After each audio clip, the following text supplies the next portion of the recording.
我们大陆机场附近如果有敌方的间谍在那潜伏，那么侦测我们的日常训练和演习以及军事行动是有一定的优势的。飞机一起飞它的状态是什么样的，是否挂载了武器，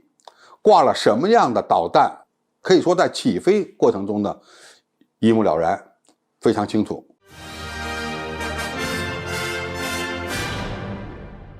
观众朋友、网友朋友，大家好，我是付天少。近日呢，台湾地区空军的前副司令张延廷在接受媒体人采访时表示，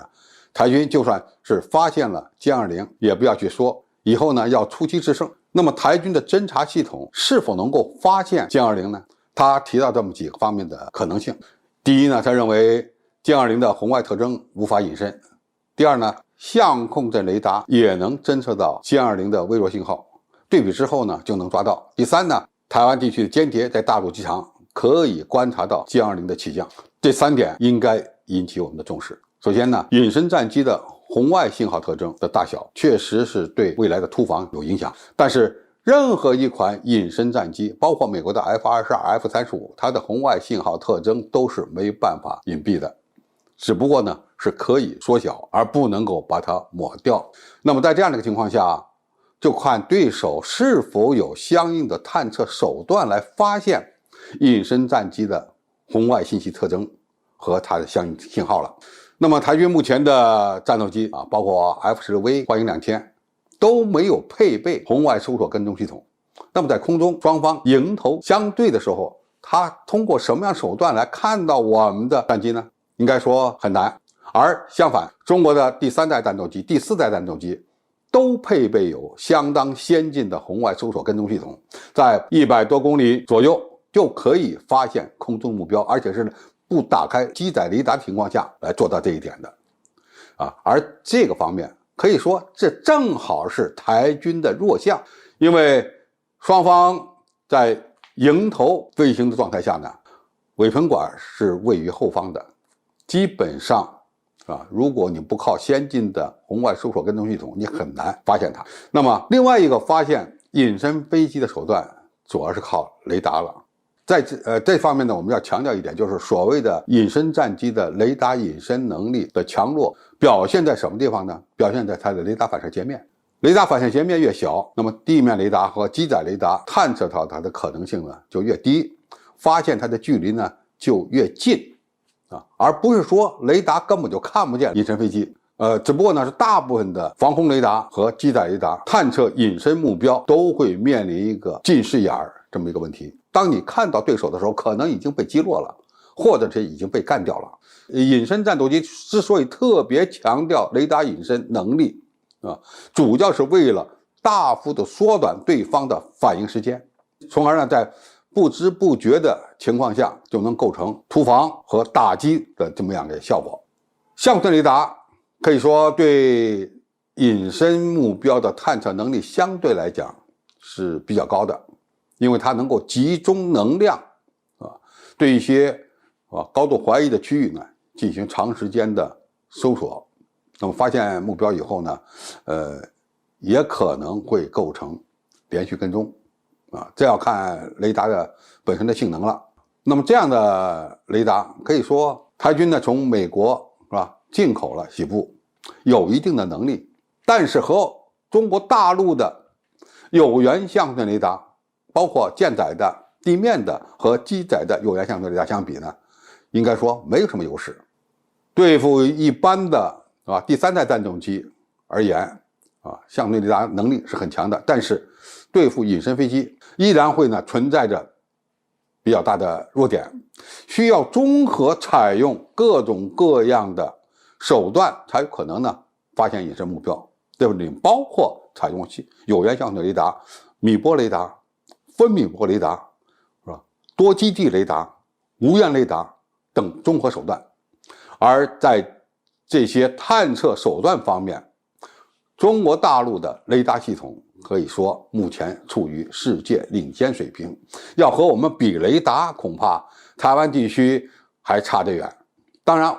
在未来的战场环境下，我们也会针对敌方的各种各样的探测手段采取相应的软硬杀伤的对抗措施，使它迷茫。这一点呢，可以说用雷达探测空中的隐身目标是大家的一个共识世界各国呢其实心里都很清楚只不过现役这些雷达对付隐身目标确实存在着很大的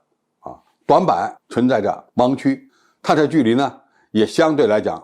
比较短，最终呢会在未来的信息化战场上体现出这一点。反隐身雷达和隐身飞机之间呢其实就是一对矛盾，就看谁发展的更好了。这一点中国大陆绝对具有相应的优势。但是那么这位台湾空军的前副司令所提到的第3个手段，也就是利用台湾的间谍在大陆机场观察歼20的起降，这个确实应该引起我们的重视，并且无论是战时还是平时都必须采取有效的防控措施。目前呢，一些台湾的企业，特别是还有某些目的的企业，往往会在中国大陆的机场附近建工厂商场等合资企业或独资企业。那么这些人他们到大陆投资是否有其他的目的，这个呢相关的安全部门恐怕是必须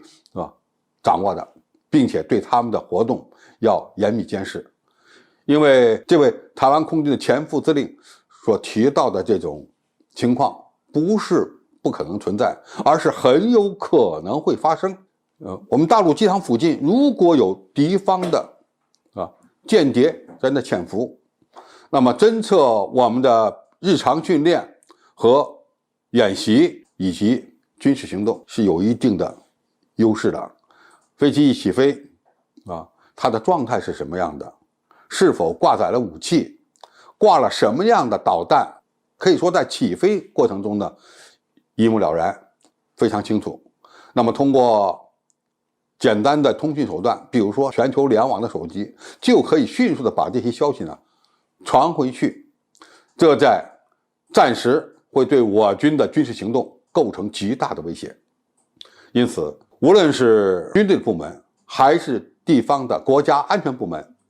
都要密切的对这些间谍分子进行严密的监控，应该引起我们的警惕，并采取有效的管控措施，最终呢保证未来信息化战场上的作战能够做到单向透明，从而把握制空权、制海权、制陆权和制信息权，为夺取未来战场的胜利奠定基础。当然